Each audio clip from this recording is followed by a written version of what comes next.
connection machine and how it fit into sort of the growth of computer power over the years, which was driven by Moore's law. And then what can we do now that Moore's law has ended? I'm Bradley, and this is So the connection machine model CM-5, that's what we call it, because it's like the trademark people were very adamant that you couldn't just call it the CM-5. It was the connection machine model CM-5. And here's a picture. Actually, the connection machine model CM-5 supercomputer. Yeah. So need a pointer? I don't know. So this is what is this? Is this the Army High Performance Research Center? I believe So this is a picture of the installation at the Army High Performance Research Center, which is in Minneapolis. Can we dim the lights a little bit? And Keep going back on. so this is a connection machine, and over here is a data vault, which was an early RAID offering. Can you go halfway? And Answer's no. When it's fully Full is the sun. No, I went halfway.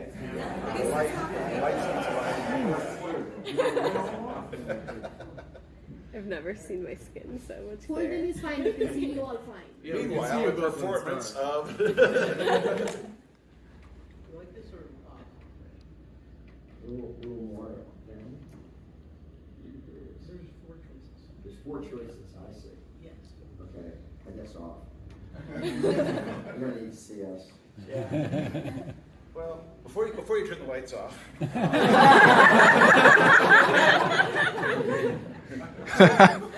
So this is an old CM2. So this is the machine that they started selling in like 1986 or 87, and the CM5 was sold starting in 1990 or 91 or something. So they had an old CM2, which is a 64,000 processor, one bit per processor sending machine, and that box, it's the classic cube shape. You can almost see it here. And so the architect for the design, the look of it, was Tomiko Dale, who designed also this shirt, which shows AI in a hypercube, and the scarf, which is the light scarf, and then Thinking Machines was very excited about image, right? So they had the black with the red lights, right? And then this box is a connection machine CM5. So that looks like probably it's incomplete or something, but that's probably a 1,000 node machine. And yes, that's a 1,000 node machine, and it was organized in sort of two rows of cabinets which were connected by wires over the top. So the fat tree connections go over the top, and that is supposed to be a quick slide. That was designed by that was designed by. Well, I haven't practiced it. We'll get there too. Okay. So that was designed by Maya Litt, who did like the Vietnam War Memorial in Washington D.C. So forth. Yeah. Yeah. And the data vault was the storage system, which was redundant storage. Basically a RAID system. Basically a RAID system, yeah. Early RAID system. And in June 1993, this may be hard to read, but number 3, number 4, and number 7 most powerful computers in the world. The processors were 32 megahertz SPARC. Later, they upped that to 40 megahertz Super SPARC. An attached vector unit, which is a YTech 3132, which is in some ways similar to a GPU. Probably more importantly, and here we go. Yep. So this is, thank you, Dana. Everybody understands that reference is older than I am. Thank you, Pat. More importantly, it was in the Jurassic Park movie. Okay, and I love this quote from Dennis Nedry, the evil programmer. He says, "I'm totally unappreciated in my time. We can run the whole park from this room with minimal staff for up to 3 days. You think that kind of automation is easy or cheap? You know anybody who can network 8 connection machines and debug 2 million lines of code for what I did this job? Because I'd sure as hell like to see them try. To which my response is, anybody? Well,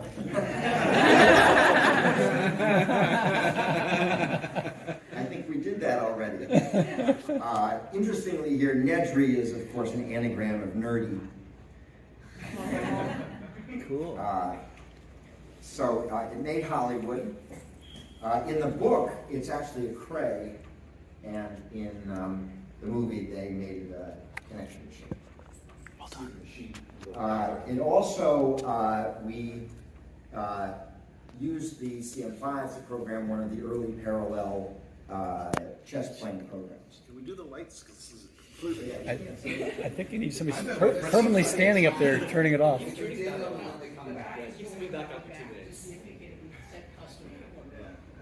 Yeah. So that's gonna end well.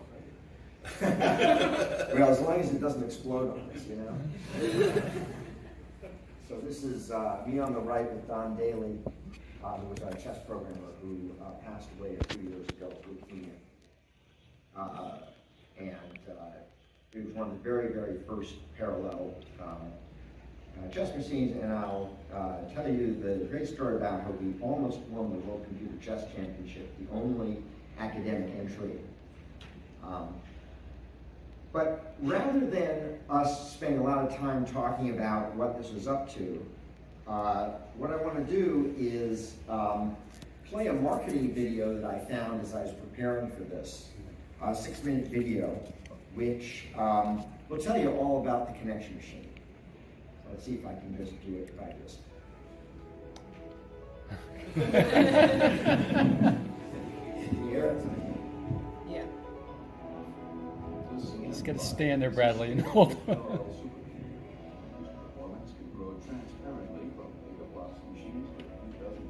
Yeah. Power completely off. Right. Has a mind of its own. Can we turn the sound up? Can you put the mic next to the... Just give it. You hear it? No. Where's the speaker?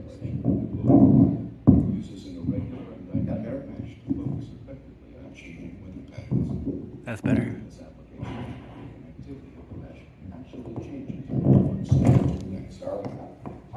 On the CM-5, mesh data is distributed among the processing nodes. Exchange of data between mesh cells is done through the CM-5 data network. Here, the messages are indicated by pulses of light. The network scales with the number of processors. 4 16-node network trees are connected to build a 64-node network. 4 64-node network trees are connected to build a 256-node network. Each time a level is added to the tree, the bandwidth of the channels at that level is larger than the level below.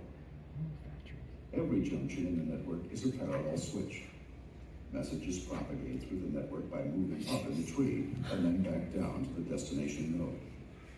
The processors like CM-5 are vector processors. Each processing node has a peak speed of 128 megaflops. Each node has 32 megabytes of memory. CM-5 dozens of processors to thousands. 256 processors fit into one cabinet. 2 cabinets are connected to build a 512-node system. 4 cabinets are connected together to build a 1024-node CM-5 with a 5th cabinet added for the highest level of the network tree. The CM-5 is the first supercomputer to bring together support for SIMD-style programming and MIMD hardware in a single integrated programming model. The MIMD hardware allows each node to execute its own program and to send and receive messages over the data network asynchronously. For SIMD-style execution, CM-5 includes global synchronization capability, automatically keeping all the processors in step. Both execution styles are often used in the same program. Most applications can get the first factor of 10 to 10,000 speed up most easily with synchronized operation. Here, for example, an airflow simulation using a mesh with almost 1 million irregular tetrahedra carries out the same operations on all tetrahedra at once. If the mesh used multiple element types, the program would also use the MIMI hardware execution style to maintain optimal efficiency. Other programs, such as molecular simulations, are most conveniently programmed in the MIMI message passing style. The powerful combination of CM-5 data network and control network gives every CM-5 user the best of both SIMD and MIMI. The CM-5 networks do much more than just offer the user the choice of SIMD or MIMI hardware execution. They also integrate I/O devices directly into the system. Devices such as disks and IP channels connect to the scalable data network in the same way that processing nodes do. By using multiple ports in parallel, input-output devices can easily achieve transfer rates of hundreds of megabytes per second. A user in one partition can read and write to a disk device without interfering with processes in other partitions. All these system resources, processors, memory, and input-output devices are available to be applied to a single task at a time. More typically, the processors are operated as two or more independent partitions. Messages flowing within a partition may be constrained by hardware to that partition, or tasks within partitions may cooperate and send data to each other via Unix pipes. Each partition may be operated as an independent time-shared environment, executing multiple tasks on a time-sliced basis. Special state-saving hardware allows the network to be drained and restored during context switches. The CM-5 can be programmed in standard programming languages such as Fortran 90. Environment called Prism.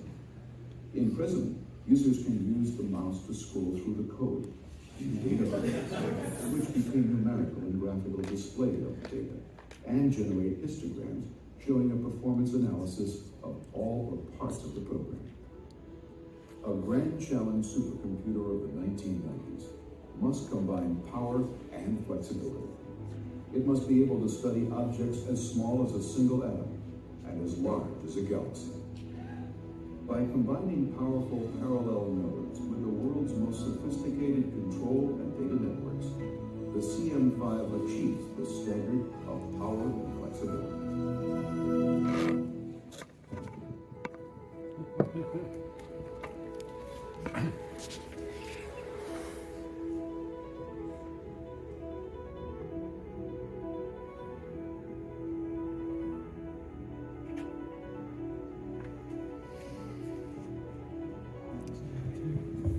No credit for the architects. You just built the damn thing. It took 500 people in a company to build the damn thing.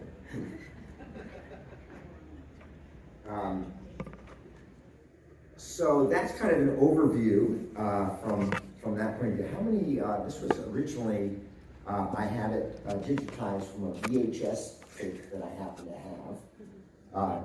Who has never seen a VHS tape?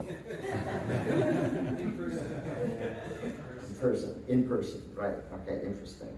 And just for a little calibration, who was born after 1991 when this machine came out? Oh, yeah, wrong question. Who was born after before 1991? So you got a few people. And who was at least, let's say, like to go to see Jurassic Park probably had to be about 10 years old, maybe a little younger. So let's say 1981. Who was born before 1981? So we have a few. We have a few, so just curious. Okay, so we're going to talk about the different parts of this network and then talk a little bit about the future and what happened to the company and so forth. So I want to start out with the system. So Bradley, you want to take it away? I wonder what's in these slides. So these look like boards. So I have Where's that board? this is a board that we have. This pair of boards is screwed together. So this is actually two boards, And in this photo, they've been taken apart, so you can see them. So the part you can see here on this board, which is going to be back there to go, you can go handle it, but don't Be drop gentle, please. Don't drop it on the floor, and be careful. The back of the board is sharp, and these little pins that come out will perforate your fingers. So. And it will break if you drop it.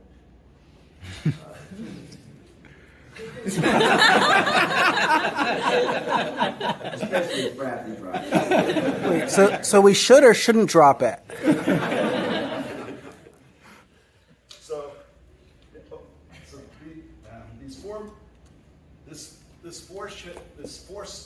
little pieces here. That's a Spark chipset. So the Spark and the cache were made out of multiple chips. These chips here are the network interfaces from the Sparks to the networks, and this is the first layer of the fat tree, these 4 chips. This other board, they're connected through this connector in the center. Includes the memory and these chips, which are the vector units. And the memory controller was built into the vector units, so that gave us performance, but it also one fewer chip. There's an interesting thing about this lever is that there's a lot of connectors on this edge here, which you can kind of see here. And one of the problems we had on the CM-1 and CM-2 was that it was really hard to push the connector into the other connector. It's a friction fit. It's a friction fit, so you just slid it in. The CM-1 and CM-2, we used jack screws, so you'd put it in there and you'd have to, it's like I would, and this design has this lever here, right? And what you do is you slide it into the machine. The boards were vertical, and the back plane was horizontal underneath it. It would slide over it into position, and then you push this lever, which would pull it down. So you get a lot of leverage here. And then the cooling went from the front to the back. So every board got fresh air-conditioned air. A lot of machines at that time would do cooling from the bottom to the top, and so the top part of the machine would get warm air, and things weren't so happy. I'm in the way. So On the left, it shows the machine that spins off. And that's a more recent picture. There's a mock-up of it's actually, I think, a shell. it's the shell, no processors. No processors in But it's it. got the original lights, and it's got At the NSA in Maryland. at the crypto museum. It's a crypto museum, so you don't have to, anybody can go to a crypto museum. And yeah, so here you can see all those levers, right? For all those boards that slid in sideways. So we wrote a paper about this, and they actually let us publish it, which was a big argument whether we could actually publish what the design was. The connection machine. Okay, so the thinking machines had this issue, and they ended up imposing some very strict things. They wanted to list everybody on it alphabetically, despite the fact that there were 5 major designers. Bradley and I were the architects, and then there were 3 others who did major parts of the design and so forth. And then there were a lot of people implementing stuff who ended up on the paper. And I basically said, I'm writing the paper, goddammit. I need to be up front. This was, and they said, well, okay. I said, and Bradley needs to be up front too, because he's the other network architect. He said, well, Bradley's just a student. And so Bradley ended up not making the cut and got mixed in with all these other people who were not really designed, who did not nearly make the contribution that Bradley did. You'll see that both Bradley and I have footnotes, and the footnotes read that I'm a corporate fellow of Thinking Machines and a professor at MIT, and Bradley is a consultant and a graduate student.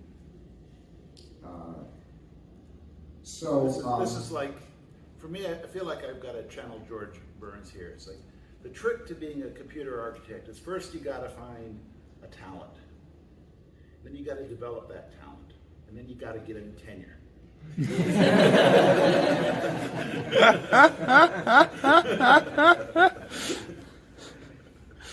So here are the actual 5 main architects and designers. So there's Bradley looking a little skinnier, and Dave Wells, and then me looking absolutely skinnier, and then Bob Zack kind of in the background there, and Shaw Yen.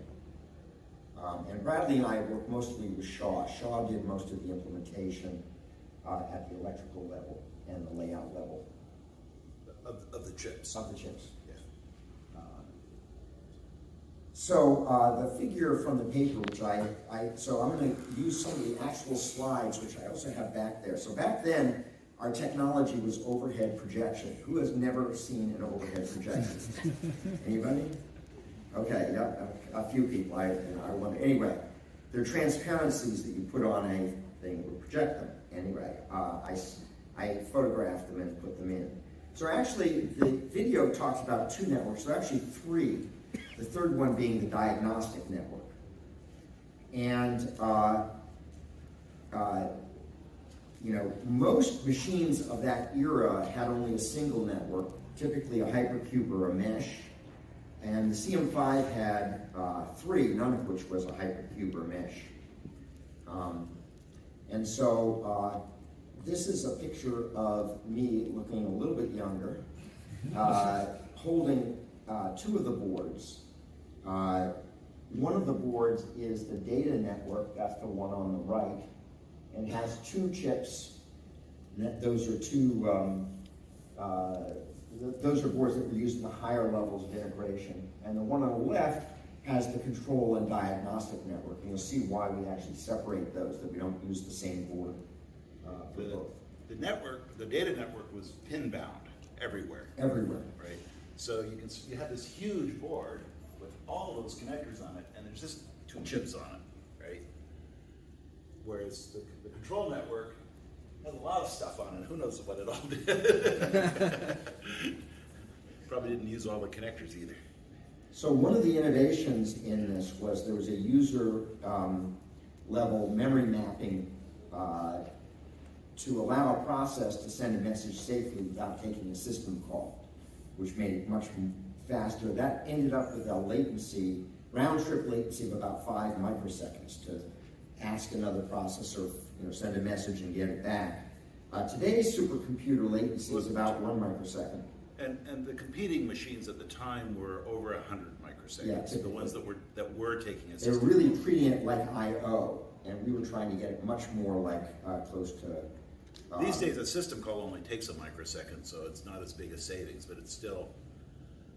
But back then, a system call took 30 microseconds. Yeah, today practically all high-performance network interfaces provide user-level access.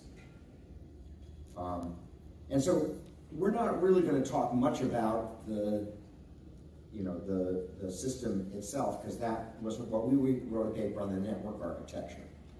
So let's talk about the 3 networks. The first one's the data network, which we saw examples of in the video. It was a fat tree design, which is a design that I had come up with at MIT. I was very concerned when Bradley said we got to do a fat tree network, because I didn't want it to be a fat tree network just because I did it, and if it fails, then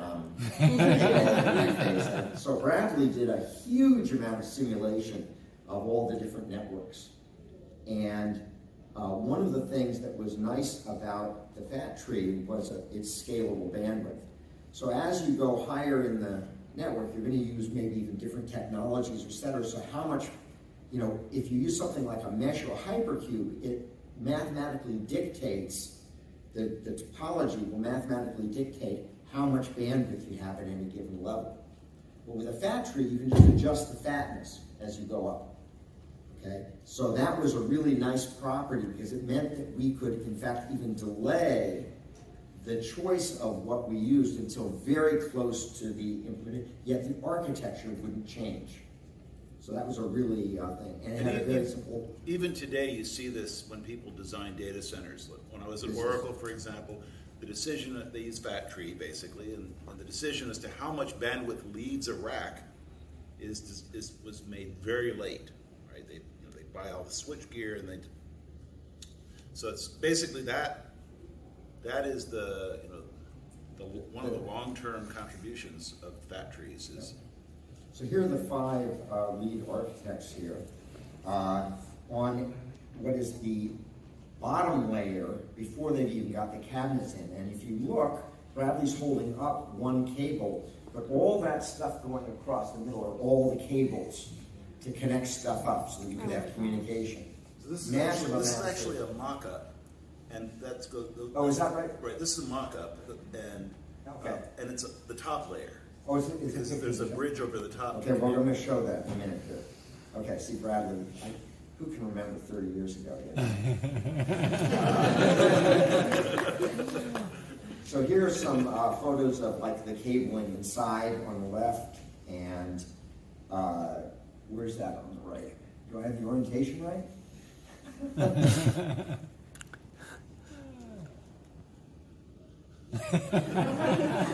Okay, well, anyway, there's some cables there, I see. It's like, why aren't they falling off, or whatever. So I think it may have. Here's another one. I'll bet that's cables going over the bridge. Oh, could be, yeah, could be. Because there's a big bridge. And it is oriented wrong. Yeah, okay. Yeah, that's the bridge. No, this is the This is cable just going the- over the top. Over the tops of these cabinets. things, yeah. And here's another one. You can see the cables going over the tops there. Okay, so fat trees are hierarchical like a phone network. So when you think of a phone network, you have a local exchange, and there's no point in using bandwidth cross country if you just need to go locally. And you can adapt the bandwidth. They're provably effective routing algorithms, and the theoretical property I had studied was universality. If you have similar communication resources, a fat tree can efficiently simulate any other network, so that has essentially the same communication resources. And that's why it's universal. And that's, the work on that prompted a lot of, I basically had been studying universality when I was teaching the undergraduate automata, computability, and complexity class. And Valiant had come up with the idea of a universal network, but it was universal in terms of the number of processors, not in terms of the volume that you would need to pack stuff into, or the area on a chip. Or the total weight of the wire. Or the total weight of the wire, or whatever. So, now, actually, So was it universal up to like constant factors or logarithmic factor? Okay. Okay, so originally it was, polylog, and then in particular Leighton, Maggs, and Rao ran that, had a very general theorem about many types of networks, of which the fat tree was one, which reduced it essentially to logarithmic, single log. The CM-5 fat tree was actually built as a butterfly-like distributed chip, and so basically you can think of it as a 4-area tree. But when you look inside each level of the tree, in a given node, there are multiple chips there. And there are always 4 children per chip, but at every level of the network, you change the bandwidth by either connecting to 2 parents or 4 parents. So you connect to 4 parents, you're getting more bandwidth, because you have twice as many chips as if everybody's only connecting to 2. Okay? And the routing algorithm was pretty simple. Go ahead, Bradley. Okay, so the message format was very simple. There was a height, it said how high you had to go. So to get from here to here, all you had to do is know how high to go to get to the common ancestor, and then the path down, which means take the second child and take the first child, for example. So you go randomly up, and then there was a deterministic path down. By going randomly up, you're distributing the load at any level of the switch before you start heading down, and then you have a deterministic path down to your destination. It turned out this was the first time randomization had been put into a routing algorithm in a network. And That really made people anxious. that made people anxious, right? And in fact, the story is that they asked me to explain to one of the salesmen, talk about the network and so forth. And I said, it's got a randomized routing algorithm that will, and he says, randomized, you mean sometimes it doesn't work? I said, no, it always works. It's just that, it works with high probability. Probability, you mean that sometimes, or that it's fast with high probability. It says, oh, you mean it sometimes it's not going to be fast? I said, well, it's such high probability that it's kind of like, the odds of you winning the lottery. He said, I bet on the lottery every week. I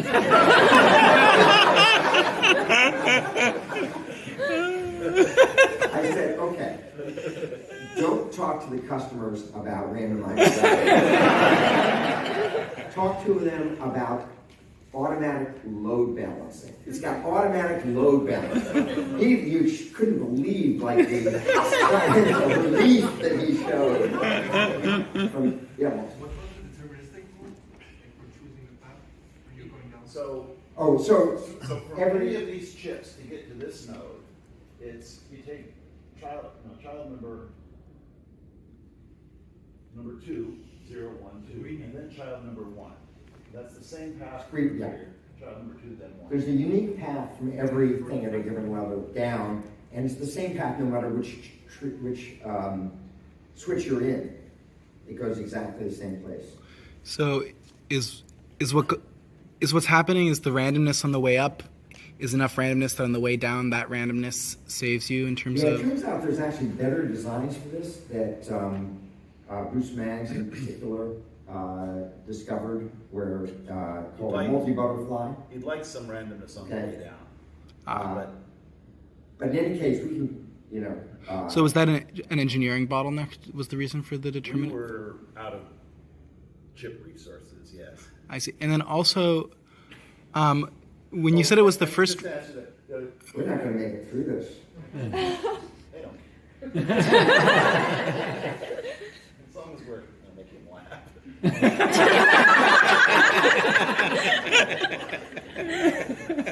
So those simulations that I did said that if you were able to buffer 1 or 2 messages in here, then that was enough to give you a constant fraction of the bandwidth going down.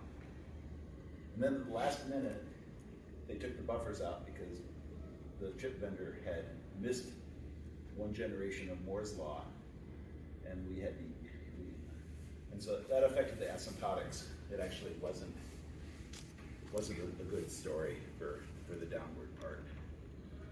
Yeah, so it was used 1 micron standard cell. So those of you who forget what a micron is, it's 1,000 nanometers. And these days, people are building things with, 5 to 10 nanometers. So it's a much fatter wires. Okay. And all the features then are that factor of 100 to 200. It's squared for area, right? For area, right. So it's 10,000 to 50,000 More density. More density. Today. And we used what was called standard cells. Previously, we used gate arrays for the CM-1 and 2.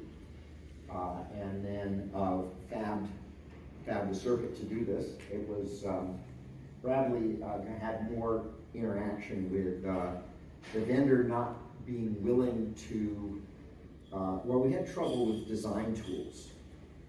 Yeah, the design tools were always broken because these were the biggest gate arrays that anybody had ever fabricated, and the design tools couldn't do automatic layouts. Then they'd send it back, and we had to do the layout because we knew algorithms and and so forth. And the vendor, nobody had ever done differential signaling or transmission lines in CMOS, and so differential signaling is when you send a signal down the wire, a pair of wires.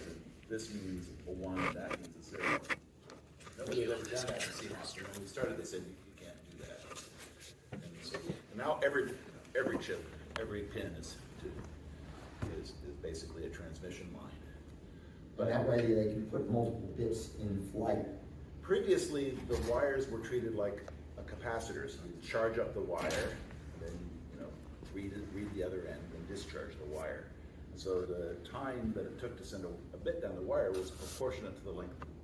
You couldn't send another bit till the previous one had gotten received. You have to fill it up, and that's a lot of electrons to And fill now it up, you especially send- if it's a cable that's 26 feet in length. Now, and nowadays, every wire, even on boards, they have multiple bits on the wire at a time. At a time, because They they're toss really it, looking at toss the another signal, one, and toss not another at the value of the thing. I mean, it's kind of like, the way that we do radio waves or whatever, where you encode things on a wave, by modulating the wave. Here's another picture that's of this board. That's the data network, and This this one, the is, boards were put in horizontally. so they put them all in a given layer of the network, and then you would have, two of those times however many. And instead of that clever thing that just had these little wings that you put it in, and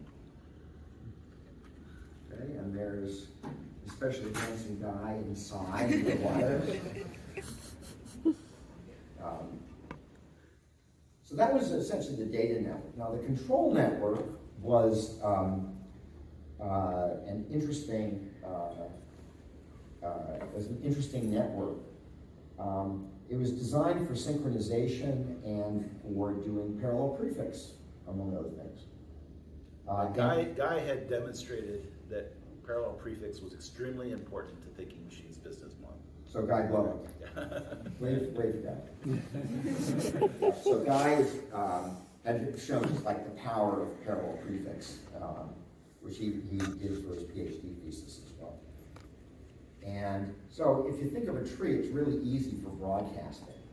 In fact, you can even broadcast within subtrees. Just send the messages up, go down, and we had some modes where it could be user or supervisor or interrupt, and we made sure those all worked properly so that the user messages would not stop the supervisor ones and so forth. It could do combining, and we had a bunch of basic operations such as OR and XOR and MAX and plus and so forth. And you could do a reduction where you're adding everything up and then everybody gets same value, or you could do a scan, which is a prefix computation, where everything you're basically getting in logarithmic time, getting the sum. And you can do backward scans, and because of Guy's work, we put in segmented scans, which turned out to be just another kind of scan with a slight twist on the operator, but we put that into hardware, and you could do multi-word operations so that you could kind of keep a carry and put more than one thing at a time. So when you talk about logarithmic, it sounds like that could be slow. But the data network itself is logarithmic time, right? So it turned out that the time to do one of these scans was the same time as it took to send a message somewhere. So you could get, you could get a synchronization and all these answers in like between 5 and 10 microseconds. Times in one round trip.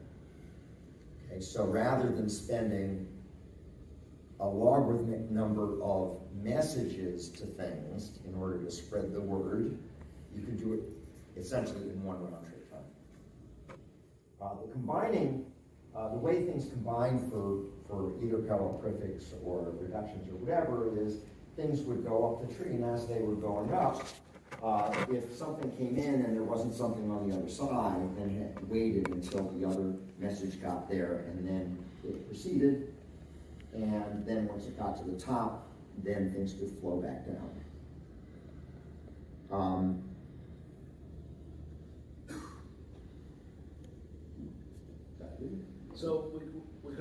So synchronization often at the time was like, synchronization is where you get all the processors, they say, I can't proceed until everybody has gotten to this point. Somehow my algorithm relies on that. And what we introduced was split phase synchronization, where you say, nobody can go past point B until everybody has gotten to point A. So whenever you get to point A, you raise your hand, and then you can proceed and do some more computation, and then you get stuck at point B waiting for everybody to have gotten to point A. So, and we could pipeline these, so you could have several of these synchronizations running concurrently. And so you could synchronize and do some computation and start another synchronization and then wait for the previous synchronization. And you just threw in synchronization whenever you were trying to debug anything. You just threw in more synchronization to try to figure out what the heck's going on. Because of this very serializable programming model, people found this much easier to debug than other machines where synchronization was very expensive. And all it took was a tree, and that was a very easy thing to package. And that's why there were two boards, because you didn't want to repeat all of this on every data network board, because there are going to be a lot of those. The number of these, you only need one board, the root, not however many you might have in the system. Now, the next system, network system in there was the diagnostic network. And the basics of this were that when we designed the chips, we used an IEEE standard called JTAG, which essentially allows you to connect all the state on the chip into a shift register. And that way you can shift things in under diagnostic control. You can shift things in, for example, execute for one step or many or whatever, and then when you're done, shift it all back out, and you can see what the internal state is of everything. Really valuable for being able to instrument and see what's going on in case there are any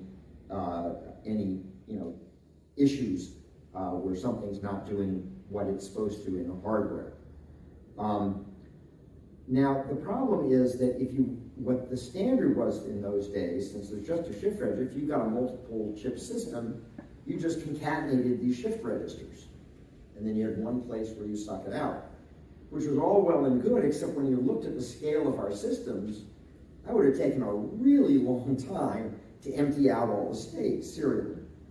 And moreover, much of that state maybe you didn't really need. Maybe you're trying to debug something that were only in the data network, or only in the processors. Or just one chip. Or just one chip, or whatever. So the CM-5 data network was a way of accessing groups of chip. Diagnostic. The diagnostic network, sorry. Access groups of chips in parallel, including, you could do a single chip, or a single type of chip, or all the chips within one partition, because you could partition the machine, all the chips in a geographic portion of the machine, for example, all the chips in a board blackname, and then unions and intersections of these things, okay? And the idea was that we mapped all the components into a hypercube, okay? And the hypercube then, each subcube corresponded to a different dimension of the things that you were keeping track of, okay? And so the diagnostic network is also a very simple binary tree, if you will, and where you got to choose either that you wanted one child or the other child or both children to receive the messages as they are being broadcast from the central control. Okay, and I won't go into this. This is just the logic of it. But basically, you could therefore address anything within a hypercube, and you just mapped things into a hypercube so that all the data network chips, for example, were in one hypercube, and all the control ones in a different one. But you could also have still all of the data and control that were on a single board are in one hypercube, and so forth. Okay? And then the diagnostic network itself, we have to test that. How are you going to do that? Well, the idea was, well, each level can diagnose the level beneath it. Okay, so in the end, you could basically see everything that was going on. Which means that in principle, the computer could boot in logarithmic time. And that was a big deal. It took... No, because, so the way that faults work in an engineering sense is kind of like if you have a lot of chips, you know that the odds are pretty good one's going to fail. But if I pick a chip and I say, what are the odds that chip fails? It's not going to fail. Okay, it's unlikely that that specific chip is going to fail. Moreover, as you go up the tree, you can be more and more conservative and careful to make sure that. So if you think about it, if people are going to say, "Oh, a tree terribly not fault tolerant, you just lose one thing away." Not so. It actually turns out trees were very fault tolerant, and the reason is where most of the, if it's a binary tree, say, where most of the complete binary tree, where are most of the faults? Well, half of them are at the leaves. That's just losing one thing. A quarter of them are at the next level, etc. So you don't lose very much when something dies. Thinking machine, the machine wasn't designed to operate with something broken, though. No. Right? The machine was designed so that the goal was to figure out what was broken and you just replaced it. And these chips never broke, unlike the previous generation machines. And the reason they never broke is because we put all the diagnostics in, right? Heisenberg couldn't get in there because. One of the things is that you don't really want to be operating with broken chips usually, because chips often do not fail digitally.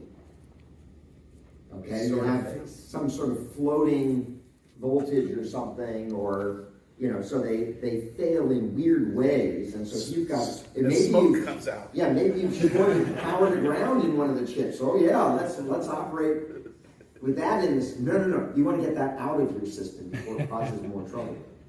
Okay, so by being able to quickly diagnose what the problems were, you should get rid of the bad ones and put in all good ones, and then it was a very reliable system.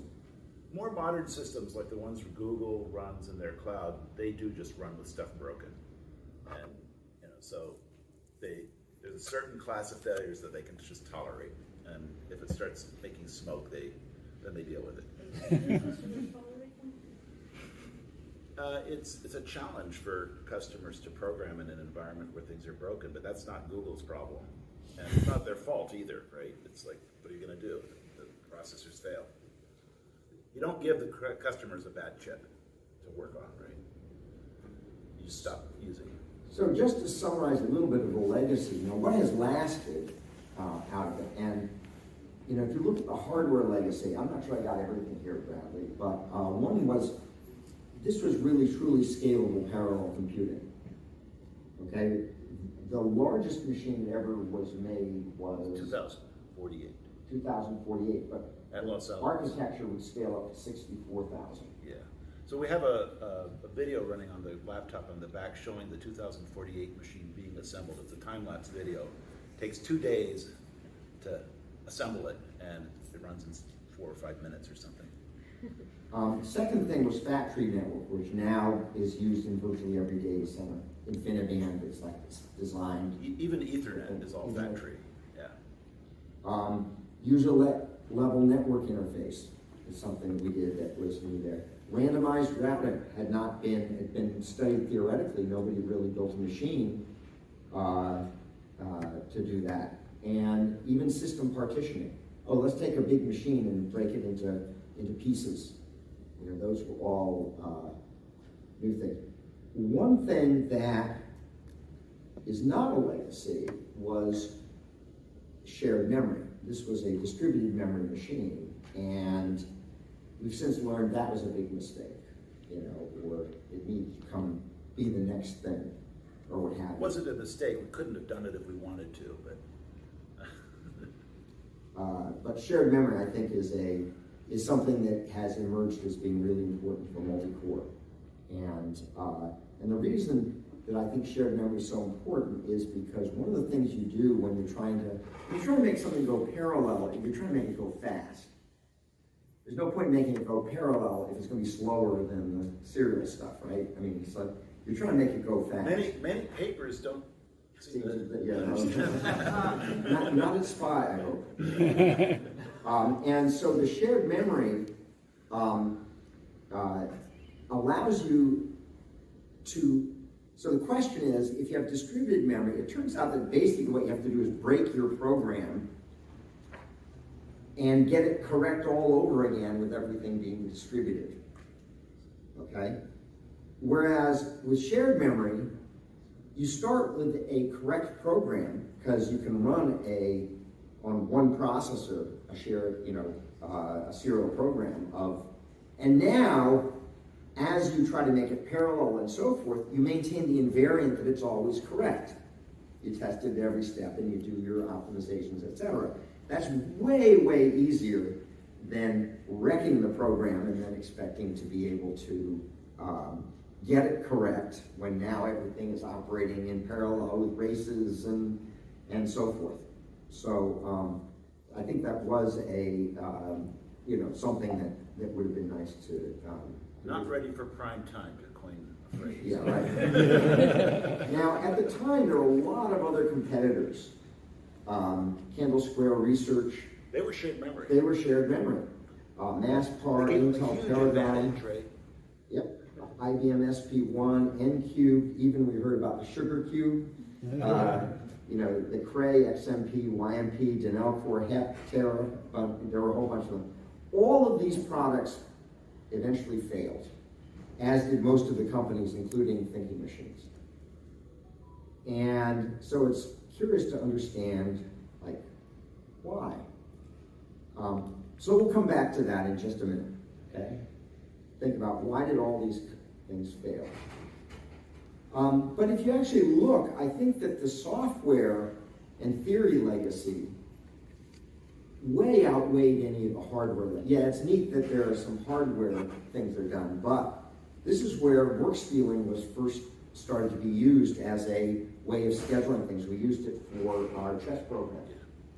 And in fact, Silk, the first implementation of Silk was on the CM-5 way back when. Vector programming models, Guy Blalock's PhD thesis was all about, out of the CM1, 2, and 5, all that stuff was absolutely relevant and is relevant today to GPUs and vector machines and so forth. Data parallel languages came out of this. Work span analysis, or work depth, which the guy sometimes mistakenly calls it. His thesis talks about essentially work and span, work and depth, as a way of measuring performance, as did several other papers. But this was a place where actually you could apply it and it worked. The theory worked in practice, okay? Work efficiency. At the time, the theory community was all into NC. Can you make it operate in polylogarithmic time with a polynomial number of processors? Polynomial number of processors? Whoa. You got a good budget for your hardware there. Okay. Active messages. This was a very lightweight layer that Eric Brewer, among others, pioneered that made it very, very fast. Torsten Running. And Torsten, right. Eric. I thought Eric did too. No, he had another. Well, you're right. He implemented the one for the connection machine. Well, he implemented another. But differently, yes. Yeah. But Torsten you're did right. the first You're one. right. Okay. The fact that memory was bigger than processors. Originally, people were talking about processors with a constant amount of memory. And that turned out not to be really very practical. The CM1 had 4 kilobits of 4 kilobits of memory per processor. 4 kilobits. And we learned, no, memory is way bigger. It's way easier to make big memory with processors. But that wasn't obvious at the time. Irregular parallel algorithms. Okay, this is the first time that people could really do this. Most of the machines have been very strict. SIMD machines. Of course, we learned also that shared memory is easier, which was a negative question. We had parallel chess engines. And I think one of the biggest outcomes of this was software performance engineering, rethinking what that meant. Because there were a lot of people writing papers about parallel computing that were subsuming, which weren't actually faster than the serial stuff. And when you started trying to make stuff go fast, isn't that the point? No, their point was they were going to get linear speed up or whatever bad one processor algorithm they had. no, you got to beat the serial code, and that was not at all. And so starting to look and realize that, parallel computing is just one way of getting performance, and that really one needs to think more broadly about performance and use this as just one trick in your bag. Now I want to come back to why it was that all these companies failed. And the basic reason it failed was Moore's Law. It's what enabled it and it's what killed it. Okay? In the early days of semiconductors, and this is an example of the RCA 501, it's the first commercial all-transistor computer. Computers were really big, just like the connection machine is, okay? And here is me in 1958. I was not yet. Well, I show you here next. There's a twinkle, I think, in it. Dick Feynman, Nobel Prize-winning physicist, who had done was in charge of computation at Los Alamos during World War II, said something very prescient on just a couple days before the new decade. He said, there's plenty of room at the bottom. And what he meant by that was, these things are really big, but if you can shrink them, they do the same function. And he talked about a lot of different things like printing and microfiches.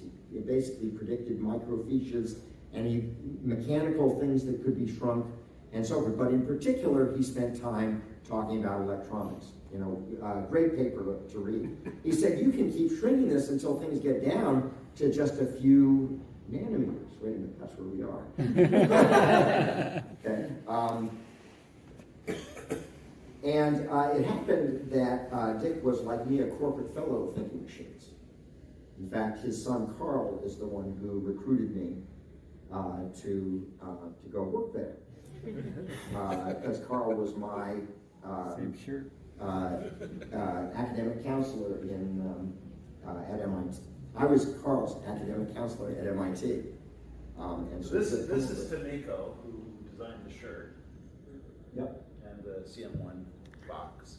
So is that an Apple logo in the top corner? This was an Apple advertisement about 2 decades ago, when Apple's catchphrase was "Think different." So did they pay? Because they decided not to hire grammar police. And so somehow they licensed this photo of Dick Feynman wearing a connection machine shirt. And so we have these pictures of all the Thinking Machines alumni standing in front of this sign. This was done on the same day that Tomiko's photo was taken, where everybody's standing there. So moving along. Now most people, this issue of miniaturization was Brewster Kahle, the founder of the Internet Archive. Yes, so anybody who's used the Wayback Machine Internet Archive, Brewster is the one who founded that after he left Thinking He Machines. was the CM1 chip designer. Yeah. And that's Lyman Hurd who designed the CM1 network with Dick. But most people know of miniaturization not from Feynman, although he's the one who really had this very influential paper, and that instead they know it from Gordon Moore, with good reason, because Gordon Moore didn't just say things are going to get smaller. He said they're going to get smaller according to, at an exponential rate, basically, in the end, doubling every 2 years in density. Originally, he said it's going to double every year in 1965, but in 1975, as he reviewed that, he said, well, I think the rate is really closer to double every 2 years, and it turns out that's what happened, and Carver Mead christened this trend Moore's Law. Gordon Moore just died recently on March 24th of this current year. So as with that, so goes his law, I guess. He's no longer here to enforce it. It's not just that Sorry, it's not black humor for anybody. and it's not just that he predicted the scale, but he was part of what made it happen. What made it happen, yeah. And if you look at the transistor count, and you look at the slope of those yellowish dots, which are all of these Intel processors, etc., that is essentially a line of slope, doubling every 2 years. Okay? And however, you'll notice that if you look at the middle one, the clock speed, eventually around 2005, it had been the case that you could keep shrinking because most of the power was dynamic power from switching. But there's also static power given off because these circuits that you make are leak, and eventually that leakage power got to be the dominant thing. And that caused the end of what was called Dennard scaling. Dennard had written a paper saying, you could, if you shrink, you can keep the power exactly the same, and things get faster and so forth, and The same it's per okay. square. The same per square Per centimeter. square centimeter.